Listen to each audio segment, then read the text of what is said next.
दर्शक महानुभावहरू, हामीले तपाईलाई अपडेटहरू दिइरहेका छौं। फेरि पनि त्यही भारत र लिपुलेखको विषयमा अर्को भिडियो बनाएर आएका छौं। भारत र लिपुलेखको विषयमा पहिलो पटक नेपाल सरकारले यस्तो विज्ञप्ति जारी गरेको छ र यसरी वार्निङ दिएको छ भन्नुपर्छ।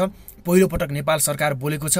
परराष्ट्र मन्त्री गेवले भन्छन् यसले हामीलाई दुखित तुल्याएको छ भनेर यसरी विज्ञप्ति आएको छ। अब नेपाल सरकार पनि चुप नरहने भन्ने कुरा प्रष्ट भएको छ र यो विज्ञप्तिलाई भारतसम्म पुर्याइएको छ। अब हेरौं भारतले के कस्तो कदम चाल्ने हो र यो विषयमा के भन्ने हो। तपाईले यो भिडियोमा कमेन्ट गर्दै यो भिडियोलाई अन्त्यसम्म हेरेर यसबारे जानकारी लिनुहोला।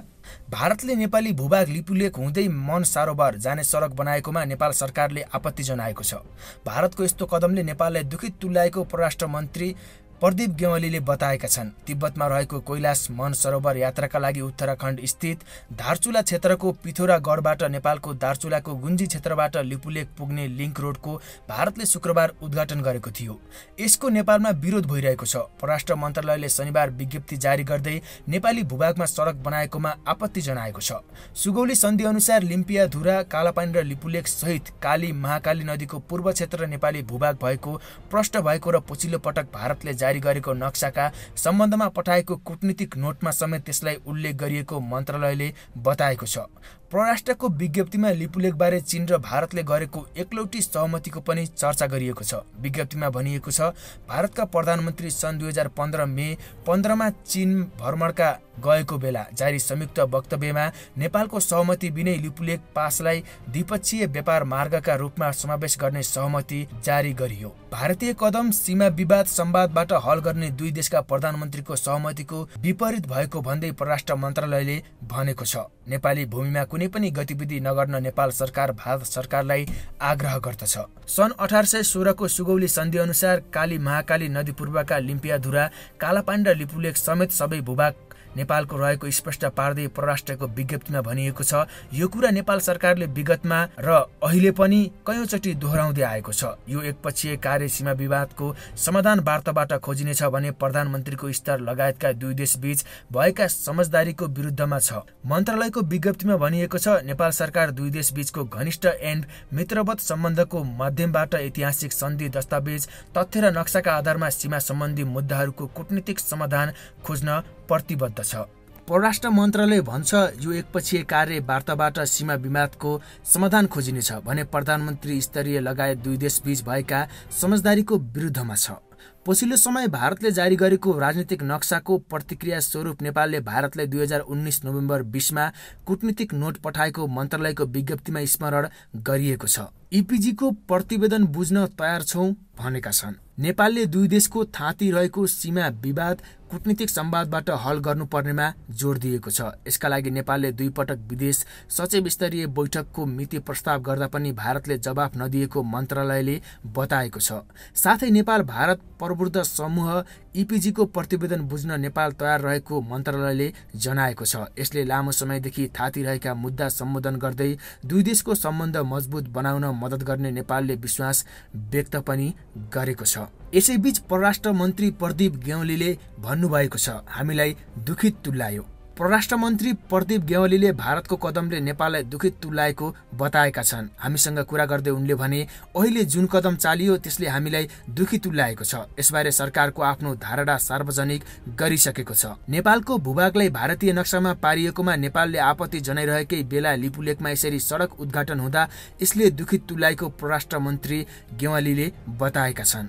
पहिलेदेखि नै नेपालले भन्दै आएका र नेपालको भूमि भनेर प्रमाणित हुने महाकाली पूर्वका भूभागहरू लिम्पियाधुरा, कालापानी र लिपुलेखलाई समेटेर भारतले नक्सा प्रकाशित गरिसकेपछि हामीले त्यति नै बेला गम्भीर आपत्ति जनाएका हौ, मन्त्री गेवालीले भने। कूटनीतिक माध्यमबाट समाधान खोज्नका लागि हामीले पटक पटक पहल गर्दै आएका छौं। महाकाली पूर्वका लिम्पियाधुरा, कालापानी र लिपुलेखलाई भारतले आफ्नो नक्सामा पारे लगत्तै नेपाललाई आपत्ति जनाएर कूटनीतिक माध्यमबाट समस्याको समाधानको पहल गरिरहेको मन्त्री गेवालीले स्मरण गरे। तपाईलाई हामीले यहाँ विज्ञप्ति सहित त्यहाँ बनाएको बाटोको बारेमा पनि जानकारी र तस्बिरहरू प्रस्तुत गरिरहेका छौं।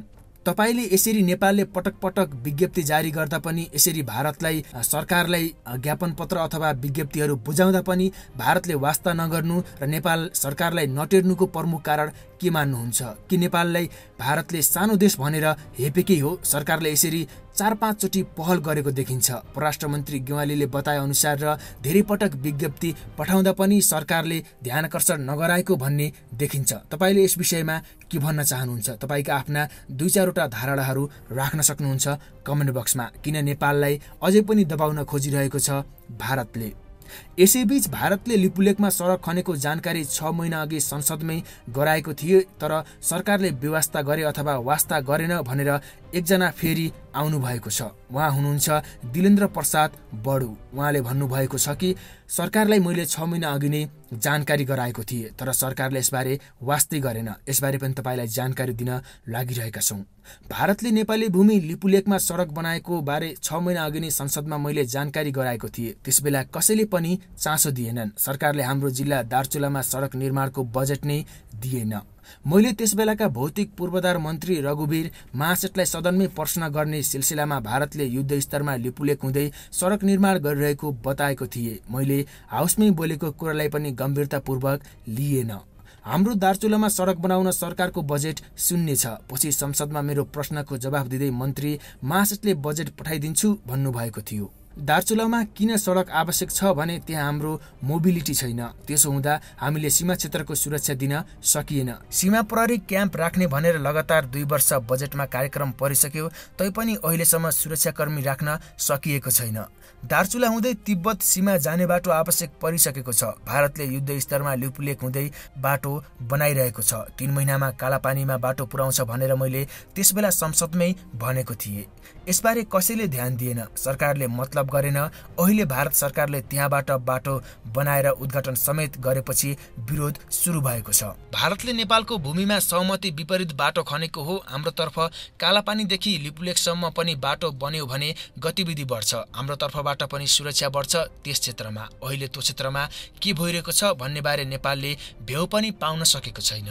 राज्यको कुनै उपस्थिति लिपुलेक मात्र होइन, लिम्पियाधुरासम्म नहुँदा कहाँ के भइरहेको छ भन्ने बारे राज्य बेखबर छ। सरकारलाई कुनै जानकारी नै छैन त्यहाँको अवस्थाबारे। कम्तीमा सुरक्षा चौकी राख्न सकेको भए पनि त केही न केही जानकारी हुने थियो। मैले गत कार्तिकमा भारतले एकतर्फी नक्सामा नेपालका भूमि समावेश गरेको बेला बोलेको थिएँ, 2 देशको सहमति बिगर्ने उसले नक्सा बनायो भनेर। त्यो नक्सा त्यसरी भारतले बनाउन हुँदैन थियो। भारतले गत कार्तिकमा बनाएको नक्साबारे गत 23 कार्तिकमा प्रधानमन्त्री निवासमा सर्वपक्षीय भेला भएको थियो। एकतर्फी नक्सा बनाएको भारतले बनाउन हुँदैन थियो भनेर सबैले आवाज उठाएका थिए। त्यसबेलाको बैठकका सहभागीले अतिक्रमित भूमिबारे 2 देशका प्रधानमन्त्री स्तरमै कुराकानी भएपछि मात्रै कर्मचारीले काम गर्न सक्छन् भन्ने सुझाव पनि दिएको हो। प्रधानमन्त्रीकै नेतृत्वमा कूटनीतिक पहल र वार्ता गर्न टोली बनाउनु पर्छ भनेका थियौं। सत्ता प्रतिपक्ष, जनता, मिडिया सबैको साथ भएको बेला पनि त्यो काम सरकारले गर्न सकेन। किन 2 देश बीचमा कूटनीतिक पहल गरेन भन्ने अहिलेसम्म थाहा छैन। यति मात्र होइन, त्यसबेला राज्य व्यवस्था समितिले पनि सीमा समस्या समाधान गर्न सरकारले आग्रह समेत गरेको हो। सीमा विवाद हल गर्न 1816 को सन्धि र त्यो बेलाको डकुमेन्टहरू हामीले प्रमाणका रूपमा पेश गर्नुपर्ने हुन्छ। ती प्रमाण बोकेर वार्तामा बस्नुपर्छ। सीमा विवादको मूल कुरा महाकालीको मूल हो। यसको मूल लिम्पियाधुरामै छ। यो 1816 को सन्धिमै प्रष्ट छ। अहिले भारतले त्यो सीमा नक्सामा सार्दै आइरहेको छ। लिपुलेकलाई सरकारले त्रिदेशीय नाका भनेको सुने। यसो भन्नु हुँदैन। परराष्ट्र मन्त्री नै भूगोलबारे जानकारी हुनुहुन्न कि क्या हो भनेका छन्। थाहा नभएको विषय अध्ययन गर्नुपर्छ, बोल्नु हतार गर्नु होइन। हामीले लिपुलेकलाई त्रिदेशीय नाका भन्न थाल्ने हो भने त्यो गम्भीर गल्ती हुनेछ। त्रिदेशीय नाका त लिम्पियाधुरा हो नि। सरकारले गत कार्तिकदेखि अहिलेसम्म सीमा अतिक्रमण र हाम्रा अतिक्रमित भूमि फिर्ता ल्याउने बारे के काम गर्यो अब सदनलाई जानकारी गराउनुपर्छ। सदन चालु नै छ। प्रधानमन्त्री वार्ता गर्न पहल नगर्ने, परराष्ट्र मन्त्री जानकारी बिना बोल्ने अनि सीमाबारे कूटनीतिक पहल कहिले हुन्छ भनेका छन् यिनले। सरकार किन अतिक्रमित भूमि फिर्ता ल्याउन पहल गर्न चाहँदैन? किन तयार छैन? न आफ्नो भूमि समेटेर नक्सा बनाउँछ, न अतिक्रमित भूमिबारे कूटनीतिक पहल गर्छ। हामीले अब ढिला नगरी वार्ता गर्नुपर्छ। वार्ताको मुख्य आधार 1816 को सन्धिलाई बनाउनुपर्छ। त्यसपछि सीमाबारे कुनै सन्धि भएको छैन। हाम्रा भूमिमा भएकाहरूले तिरेको जग्गाको तिरो पनि प्रमाण हुन्छ। त्यसको खोजी गर्नु पर्यो, प्रमाणहरू जुटाउनु पर्यो। खै यो सरकारले गम्भीर भएर तयारी थालेको, यसमा सरकारको रुचि देखिएको छैन भनेका छन्। यसरी 6 महिना अघि नै जानकारी गराएको कुरा अहिले यथार्थमा परिणत भएको छ। वीरेन्द्र प्रसाद बडुले जानकारी गराएका यी कुराहरू जुन कुरा अहिले प्रमाणित हुँदै आएका छन्, जसले गर्दा अहिले नेपाल सरकारले यस्तो भोग्नु परेको छ।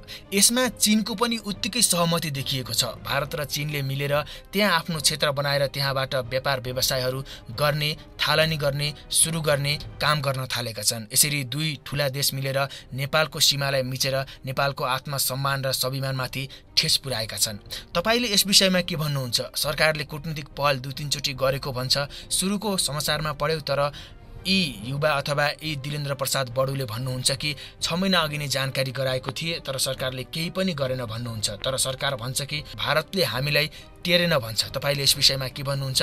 आफ्नो कमेन्ट राख्दै र यो भिडियोलाई जतिसक्दो शेयर गर्नुहोला। सबै नेपालीले यो भिडियो हेर्नै पर्छ, हाम्रो देशको बारे थाहा पाउनै पर्छ, त्यसैले शेयर गर्न चाहिँ नबिर्सनुहोला।